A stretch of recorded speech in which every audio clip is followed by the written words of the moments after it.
Porsche, y'all gotta step your game up. We know all the cars that are building up the third Trinity, except for Porsche, which I'm going to talk to you guys about near the end of the video. So sit down, grab a snack. I hope you enjoy this one, and be prepared to learn a little bit about some cars. The holy trinity of hypercars has been a subject that sort of goes back all the way to the 80s. You know, in the 80s and 90s, it was kind of like not official. You know, people didn't call that the holy trinity, mainly because the cars came out at pretty different times, and they really weren't thought of being a trinity until the 2010s came around and our hybrid hypercar holy trinity came to formation. Starting off this list, we're going back to the Industrial Revolution. Nah, I'm just kidding. We're going back to the 80s, when the Porsche 959 first hit the road as an all-wheel drive flat six supercar. What a lot of people don't really know is that the 959 was actually raised to be a rally car, and you can totally see that in its setup. You know, we have all-wheel drive made it to 400 horsepower, and believe it or not, but at one point this car was actually the fastest car in the world. So give the 959 some credit where credit is due, because I feel like not nearly as much people talk about this car as they should be. Nearly half a decade later, and McLaren throws a very iconic car at us. This is the McLaren F1, a road-going race car that only elite businessmen can afford. And I actually didn't know that only 103 of these got produced. You know, I thought there was a lot more. I mean, I wasn't expecting like 10,000 units, but 100, that's tiny. The McLaren F1 is a very, very quick car, and I'm talking both by acceleration and by top speed. In a straight line and around curves, the McLaren F1 was a beast. It reached speeds of up to 240 miles per hour by removing its rev limiter, so I don't know if you guys really count that as a W, but it did reach around 230 with the rev limiter still attached, which is still faster than the Porsche 959, and is going to be faster than the next car on this list, which is the Ferrari F40.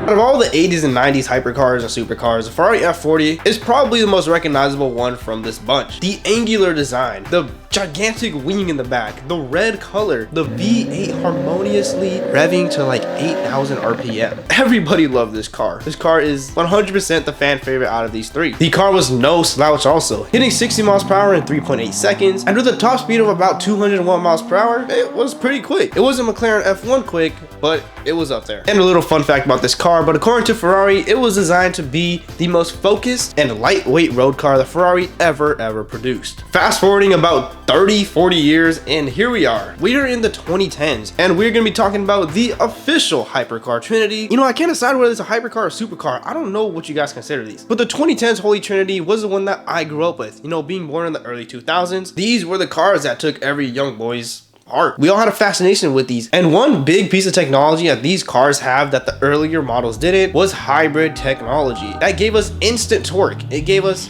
the ability to launch off the line super quick without the downsides of a gasoline engine. And the way that most of these hybrid engines worked was just like that. You would use the electric motor combined with the gasoline, like off the starting line for that instant torque, and once you got to a certain point, it would be really just gasoline only. But starting off the 2010s hypercars, let's look no further than the Porsche 918 Spyder. The Porsche 918 Spyder was a plug-in hybrid supercar, boasting a gorgeous Formula 1 derived V8 engine. And I don't know if you guys have seen the exhaust on this thing, but it literally goes to the back of your head. So while you're driving this car top down, you could experience this high horsepower V8 screaming. The Porsche 918 Spyder had a 4.6 liter V8 engine, and that was of course paired to the electric motors to put out a combined horsepower count of 887 horsepower, which is more than enough for a hypercar. The Porsche 918 Spyder was extremely quick. It accelerated from 0 to 60 in 2.2 seconds, and it had a top speed of 210 miles per hour, while somehow maintaining 20 miles per gallon, so kudos to them. Next up, we have a car that was designed to be the best driver's car in the entire world, the McLaren P1. The McLaren P1 was a 903 horsepower beast that had a top speed of 217 miles per hour with a 0 to 60 time of 2.8 seconds. But like the Porsche, this car wasn't too focused on 0 to 60 times. It was more focused on going around the track at blistering speeds. The McLaren P1 was powered by a 3.8 liter twin turbocharged V8 engine, which just like the Porsche 918 Spyder,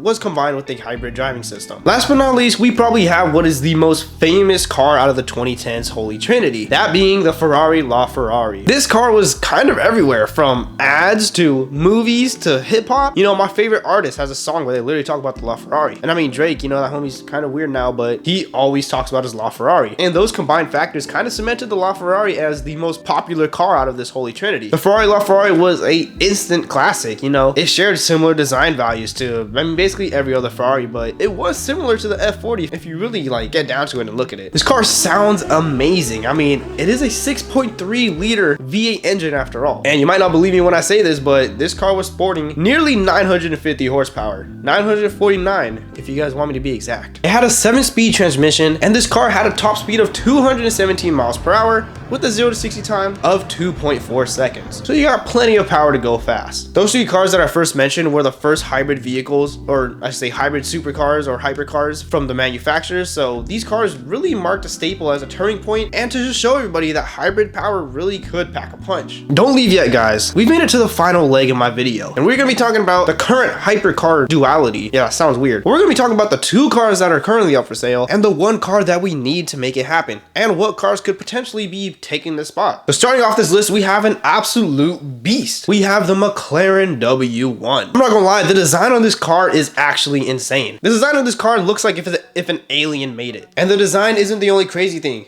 This is the most powerful McLaren ever. Just like the 2010s cars, this McLaren is a hybrid, and it is making 1,258 horsepower. Let that sink in for a little bit. 1,258. That is 6 of my cars. This car is going to be extremely limited quantity, but not as limited as the McLaren F1. This McLaren will have a count of 399 cars built. So if you guys want to get one, y'all better wait in line or be prepared to buy it secondhand for double the price. And contrary to the hypercars of the 2010s, McLaren themselves actually state this car as a supercar, so no hypercar for y'all. The McLaren W1 can hit 0 to 60 in 2.8 seconds and has a top speed of 217 miles per hour. And sadly, nobody was removing the rev limiter for this top speed test. Next up is a controversial Ferrari F80. You either love this car, you hate it, or you just don't want to look at it. I think the biggest reason why people don't like this car is because it has a V6, but it also really doesn't look like any other Ferrari that we've seen. I'm not saying that it looks bad, but it kind of looks like a car that like Iron Man would make. I'm not really dissing it either. That'd be awesome. This car is for sure the most hated out of the new Holy Trinity that we have, and it's all thanks to that V6 engine that it has. But does it really matter when this V6 hybrid system is making 1,184 horsepower? Let me know what you guys think. Like its McLaren brother, the Ferrari F40 has a top speed of 217 miles per hour, and this one's actually extremely good, but has a 0 to 60 time of 2.1 seconds, which is actually insanely quick. And the reason you guys are all here, last but not least, we have the Porsche. There is plenty of speculation of what Porsche is really going to cook up for this legendary trio, but there are really only 2 cars that come to my mind, that being the Porsche Mission X and the Porsche Mission R. But hopefully the Porsche Mission X is a lot more likely. But sadly, and take this with a grain of salt, because I did just make a video about how electric car manufacturers can't seem to keep the electricity craze going. But the one bad thing about the Mission X and the Mission R is that they're both all electric, which really is a shame, considering that the design of the Mission X is absolutely phenomenal. And the Mission R too, that is way more race car like, so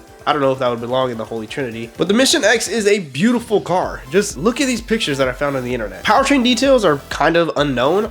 They're promising a new electric motor system that we really don't have any information about, but I just really hope that they don't mess up this car. The Taycan Turbo S was an amazing car, and as a matter of fact, that's probably one of the only electric cars that I would ever buy. I'm not gonna lie. So I do have some hope for the Mission X. You know, it may not be everyone's cup of tea, but it will be a beautiful, fast car, even if it's a beautiful, fast electric car, sadly. But yeah, this is a car that is most likely to become the 3rd vehicle in the Holy Trinity. But there is hope for the future that it won't be all electric, mainly because Porsche really pushed back their electrification goals, stating that its previous goals were basically just impossible. And the Porsche Mission R, this one is just a straight race car, I'm not gonna lie. Thank you guys for watching. Please subscribe and make sure to hit that like button. Thank you so much.